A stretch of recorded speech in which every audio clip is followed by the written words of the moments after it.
दोस्तों आज दुनिया जैसी हमें दिखती है वैसी पहले बिल्कुल भी नहीं थी। इसी तरह से जैसा आज का कानून हमें दिखता है ये कानून पहले बिल्कुल भी नहीं था। पहले जब लोग क्राइम करा करते थे तो उनको सज़ा फौरन दे दी जाती थी, लेकिन आज के युग में जब कोई क्राइम करता है तो उसके ऊपर ट्रायल किया जाता है, उसका केस कोर्ट के अंदर चलता है। लेकिन पहले यानी कि पुराने ज़माने के अंदर ना कोई कोर्ट हुआ करता था ना कोई कचहरी हुआ करती थी। दोस्तों आज मैं आपको इस वीडियो के अंदर प्राचीन काल में क्रूर बार्बर अमानवीय तरीकों से दी जाने वाली मौत के बारे में बताने जा रहा हूं। जहां मौत का नाम सुनते ही डर लगने लगता था, वहां मौत देने के इन क्रूरतम तरीकों के बारे में जानकर आपका दिल दहल जाएगा।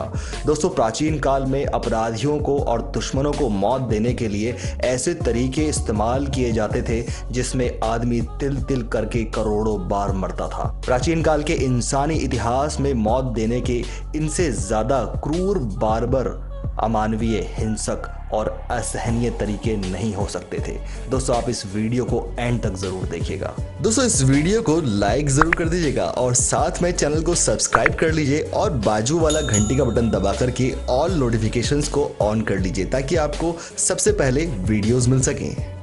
नाव में नरक का एहसास। दोस्तों ये सज़ा प्राचीन फारस यानी कि ईरान में दी जाती थी। इसमें अपराधियों को एक नाव में बांध दिया जाता था और उसे ज़बरदस्ती ढेर सारा दूध और शहद पिलाया जाता था ताकि उसे लूज मोशन स्टार्ट होने शुरू हो जाए। फिर उसके शरीर पर भी दूध और शहद डाल दिया जाता था। दोस्तों नाव जंगल के बीच एक तालाब में छोड़ दी जाती थी। दूध और शहद कई तरह की चींटियों, कीड़े मकोड़ों को आकर्षित करता था।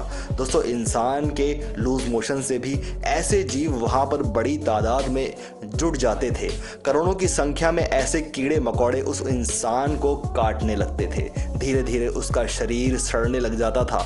यह भूख प्यास से बेहाल हो जाता था। इस तरह से उसकी तड़प तड़प कर नाव के अंदर ही मौत हो जाती थी, लेकिन वह इसी हालत में कई दिनों तक जिंदा रहता था।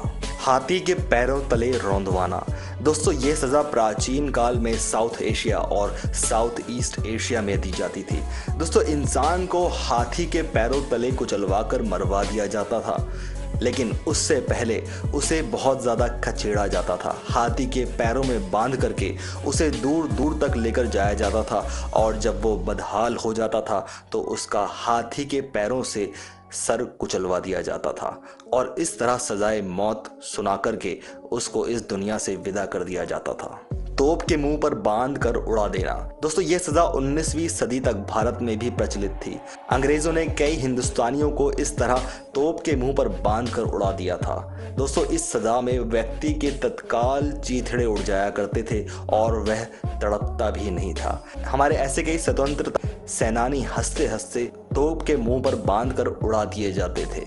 इंसान को आरी से चिरवाना। दोस्तों ये सजा मध्य काल में चीन में प्रचलित थी। इसमें व्यक्ति को सीधा खड़ा कर या उल्टा लटका करके दोनों तरह से आरी से चीर दिया जाता था।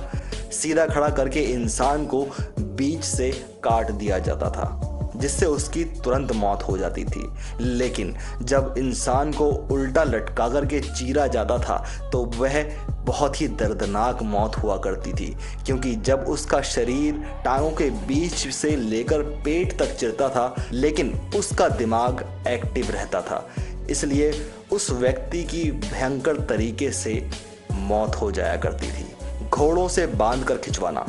यह सज़ा रोमन साम्राज्य में दी जाती थी। दोस्तों इसमें सज़ा पाने वाले व्यक्ति को 4 घोड़ों से चारों दिशाओं में बांध दिया जाता था। इसके बाद घोड़े विपरीत दिशाओं में ताकत लगाकर चलते थे। इससे व्यक्ति के हाथ पैर अलग अलग हो जाया करते थे और बेहद दर्दनाक और शौक से उसकी मौत हो जाया करती थी। इसके बाद घोड़ों के पीछे बंधे उसके टूटे हुए हाथ पैर पूरे शहर में घुमाए जाते थे ताकि कोई भी क्राइम करने से पहले एक बार जरूर सोच ले कि उसका अंजाम भी यही होने वाला है। खौलते कड़ाहे में बैठ करके मारना। दोस्तों ये सज़ा बहुत देशों में प्रचलित थी। इसके लिए कड़ाहे में पानी या तेल भर दिया जाता था और व्यक्ति को बिठाकर नीचे से आग लगा दी जाती थी।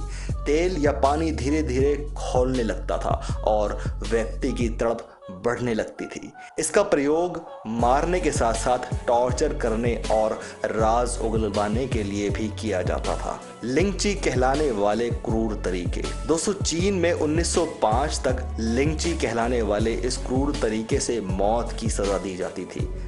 लिंगची के तहत सबसे दुष्ट प्रकार के क्रिमिनल्स को चौराहे पर बांधकर तेज धार वाले चाकू से जगह जगह से काट दिया जाता था।